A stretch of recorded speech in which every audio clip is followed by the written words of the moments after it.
కేరళలో చోటు చేసుకున్న ఒక విషాదకర ఘటన ఇప్పుడు దేశవ్యాప్తంగా తీవ్ర చర్చకైతే దారితీసింది. కేరళలోని ఒక ప్రభుత్వ బస్సులో ప్రయాణిస్తున్న సమయంలో దీపక్ అనే వ్యక్తిపై లైంగిక వేధింపుల ఆరోపణలు చేస్తూ social media influencer Shinjitha Mustafa video చిత్రీకరించారు. బస్సులో ప్రయాణిస్తున్న సమయంలో దీపక్ తనను అసభ్యకరంగా తాకాడు అని ఆరోపిస్తూ షింజితా ముస్తఫా వీడియోని రికార్డ్ చేసి సోషల్ మీడియాలో పోస్ట్ చేశారు. ఆ తర్వాత ఈ వీడియో క్షణాల్లోనే వైరల్గా మారింది.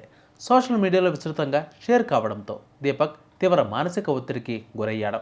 సమాజంలో అవమానం, నిందలు భరించలేక చివరకు దీపక్ ఆత్మహత్య చేసుకున్నాడు.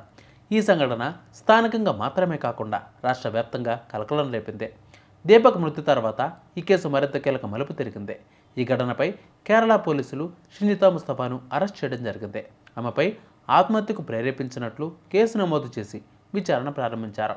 అంతేకాదు, ఇదే సమయంలో దీపక్ ఆత్మహత్య కేసును కేరళ రాష్ట్ర మానవ హక్కుల కమిషన్ సీరియస్గా తీసుకుంది.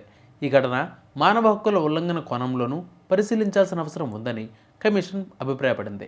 ఈ కేసుపై సమగ్ర విచారణ జరిపి పూర్తి నివేదికను వారం రోజుల్లో సమర్పించాలి అని నార్త్ జోన్ డీజీపీకి ఆదేశాలు జారీ చేయడం జరిగింది.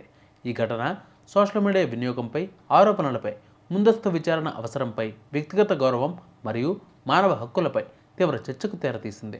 ఈ విచారణలో ఎలాంటి నిజాలు వెలుగులోకి వస్తాయో అన్న ఆసక్తి ప్రస్తుతం జనాల్లో నెలకొంది.